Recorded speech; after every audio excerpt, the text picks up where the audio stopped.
Je dirais d'abord la tradition. C'est important de garder la tradition. Même si durant ces 30 ans, les technologies ont beaucoup évolué.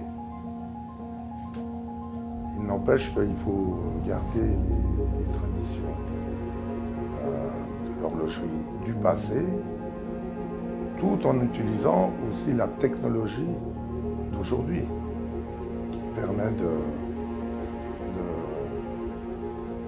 faire les choses un peu différemment.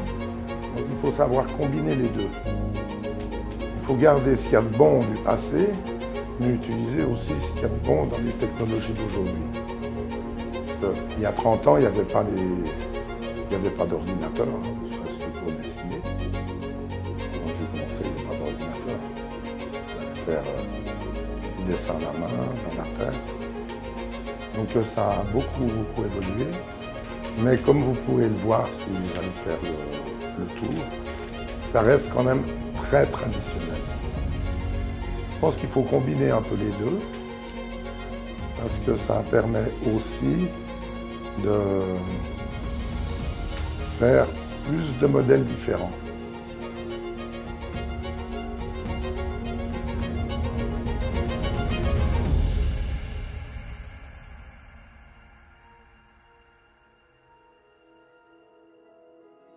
Bien sûr, alors je suis responsable du département design. Donc mon travail consiste à définir et à créer les nouvelles lignes, les nouvelles collections de la marque Franck Muller. En effet, le tourbillon central pour moi est quelque chose de vraiment spectaculaire dans sa position, qu'il le dise, centrale, parce qu'il se retrouve vraiment comme une explosion sous la glace, c'est-à-dire qu'il remonte très très haut sous cette glace bombée, et ça donne vraiment un effet en volume intéressant. Et également, cette position paraît naturelle puisqu'on peut créer une animation avec des chiffres et des index de manière beaucoup plus facile que lorsqu'on met le tourbillon à une position à 6 heures. Les index semblent tourner naturellement autour. Voilà. Et après, évidemment que la collection CX reprend les codes et la force et le côté emblématique de la collection Curvex. C'est ici qui transite le design choisi, à travers lequel nous allons développer le 3D et les 2D techniques et faire en sorte que la montre, en collaboration avec les différents métiers, sorte au poignet du client. Nous constituons le dossier complet de la montre. Son point fort, bien évidemment, est un tourbillon central, un mouvement développé entièrement en manufacture, qui regroupe des complications tourbillon, heure et minute tout au centre. La complication complémentaire de cette montre a été dans le réussir une frappe de cadran très spécifique, qui a mis un certain temps à l'étude pour pouvoir l'usiner et la mettre en œuvre. Et la carrure en elle-même a été entièrement ajourée sur les midi 6 heures pour laisser apparaître la glace en elle-même. On a revisité également la manière de fixer les bracelets, c'est entièrement mécanique. Et l'intérieur même de l'habillage, vous n'avez plus de support à bride, tout est en appui et vissé. Donc nous garantissons une meilleure tenue, même encore aujourd'hui. Nous améliorons encore notre conception et notre production pour le client.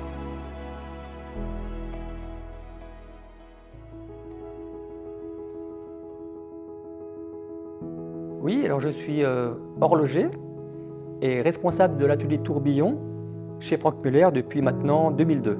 C'est qu'ici, les tourbillons, par exemple, sont montés exclusivement par la même personne. Le mouvement n'a pas passé de personne en personne. C'est le même horloger qui va monter la pièce du début à la fin. Alors la particularité du Grand Central, c'est que justement par rapport aux tourbillons traditionnels qui sont toujours en bas du cadran à 6 heures exactement, la particularité c'est que ce tourbillon a été placé au centre. Ce qui fait qu'il est vraiment mis en valeur, il est au centre du cadran, c'est la star, on ne voit que lui. Et c'est vraiment ça qui fait que le tourbillon central est bien plus comment dire, visuel et esthétique qu'un tourbillon traditionnel.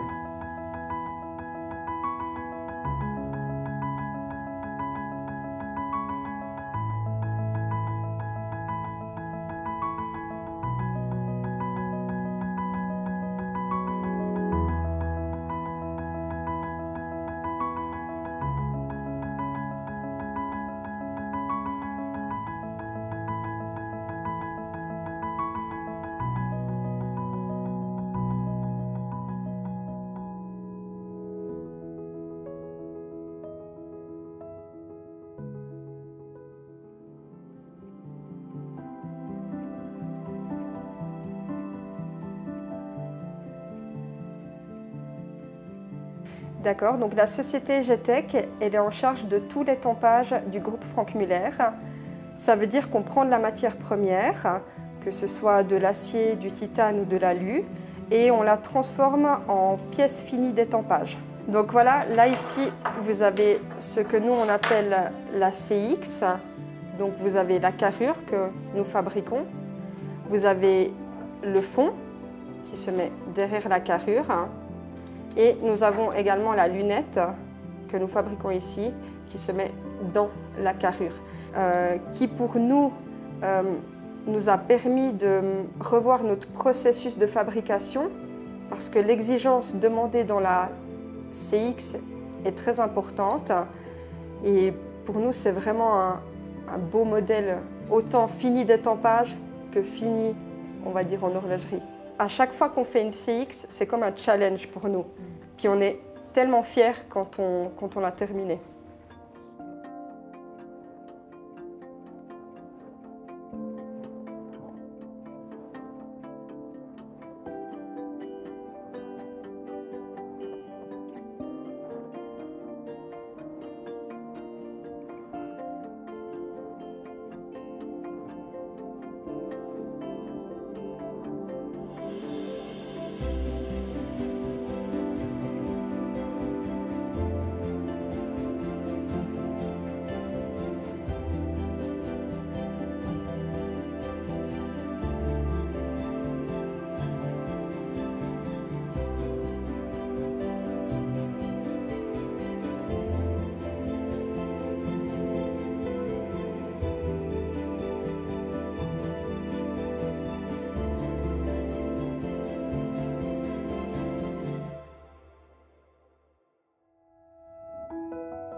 Franck Muller Watchland émet des besoins, nous demande des nouveaux composants, des nouvelles pièces, des nouvelles techniques. Et mon principal travail, c'est de les développer, de les mettre en place. Je ne suis pas du tout du monde de l'horlogerie. Je suis du monde de l'électrotechnique, donc je suis un ingénieur. Je dérange un petit peu. Donc je ne vois pas les choses comme un horloger. Mais le courant, on peut dire ça comme ça, le courant, il a passé. C'est-à-dire une espèce de symbiose qui s'est développée, et je trouvais les produits qu'il développait un peu spéciaux, un petit peu hors normes. C'est toujours encore le cas aujourd'hui. Si on regarde une Curvex, ben, il n'y a pas beaucoup de pièces qui sont courbes comme ça. Et ça pose beaucoup de problèmes à réaliser les pièces. C'est très difficile de copier. J'ai dans mon bureau une fausse Franck Muller. Je vais montrer ceux que ça intéresse. On voit tout de suite que ce n'est pas une vraie quand on la prend dans les mains, mais elle a été relativement bien imitée, mais on voit tout de suite que c'est une fausse. C'est la preuve que ce n'est pas facile à imiter. Et pour moi, c'est le côté intéressant, c'est ce défi-là. C'est de faire des choses qui ne sont pas faciles à refaire. C'est compliqué à recopier, c'est compliqué à refaire. Ça, c'est la principale difficulté. Une montre plate, ronde, tout le monde peut faire. Cadran ici, puisqu'on est fabricant de cadrans, pour un horloger, ça paraît tout simple. Parce qu'un cadran, c'est un composant. Dans la montre, on met un cadran sur un composant. Quand vous avez vu une partie de l'entreprise maintenant, puis vous voyez la suite après, vous voyez bien que pour faire un cadran, c'est pas si simple que ça. C'est-à-dire qu'il faut beaucoup d'opérations.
Une fois qu'on a reçu les visuels de Genève, c'est de mettre en place la production des cadrans,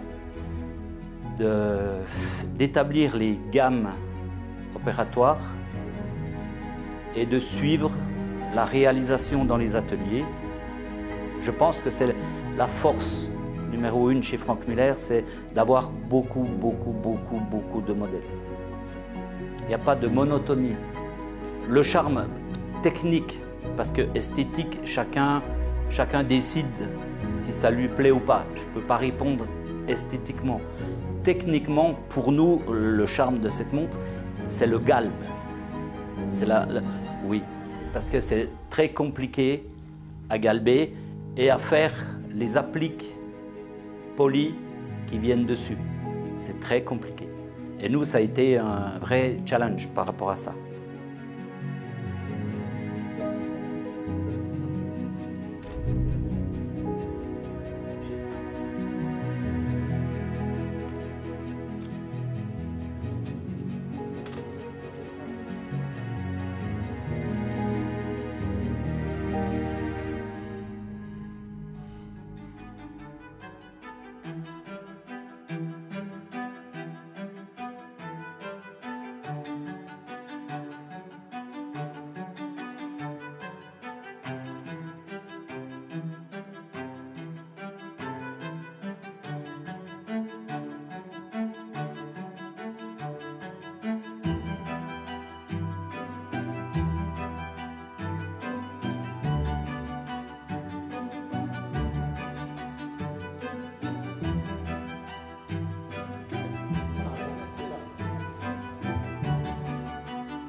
Je suis responsable de la production des mouvements horlogers au sein de la structure Franck Muller. Donc on fabrique tous les composants du mouvement, que ce soit au niveau fraisage, décolletage ou pivotage. Donc on part de la matière première jusqu'à la pièce finie livrée.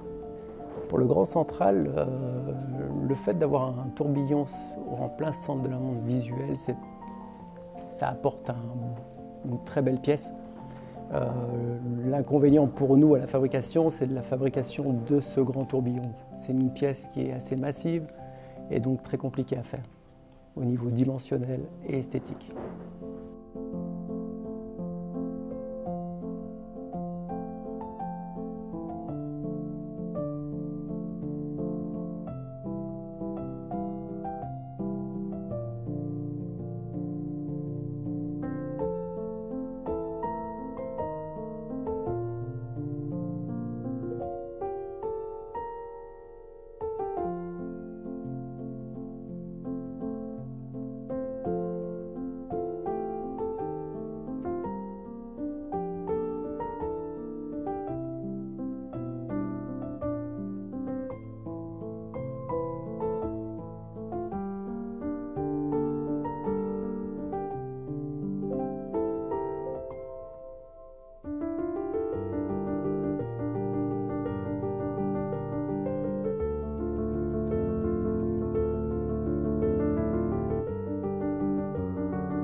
Donc je m'occupe de la décoration main, en fait tout ce qui est finition sur l'anglage de tous les différents mouvements qui sont décorés chez nous.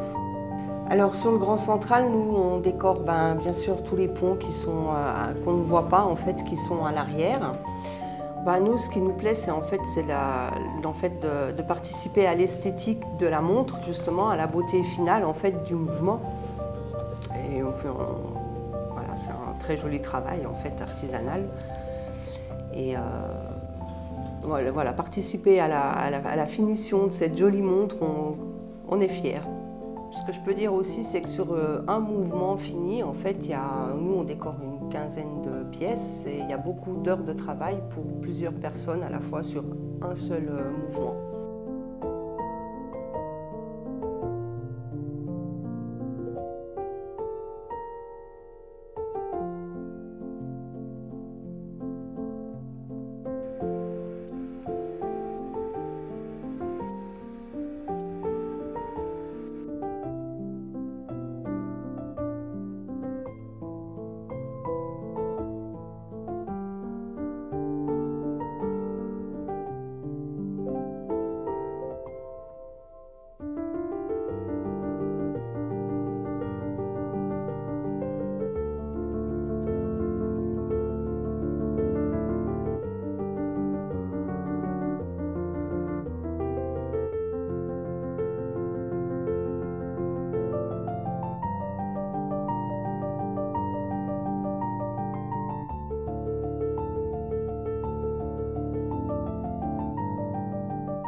Et puis, on va dire, il y a aussi un plus grand confort pour les artisans. Avec différents nouveaux outils qu'ils ont à disposition. Si on devait tout dessiner à la main aujourd'hui, on n'arriverait pas. Parce que c'est des centaines de milliers de dessins qu'il faut faire. Parce que si c'est pas compliqué, tout le monde le fait. Moi, j'aime les choses compliquées.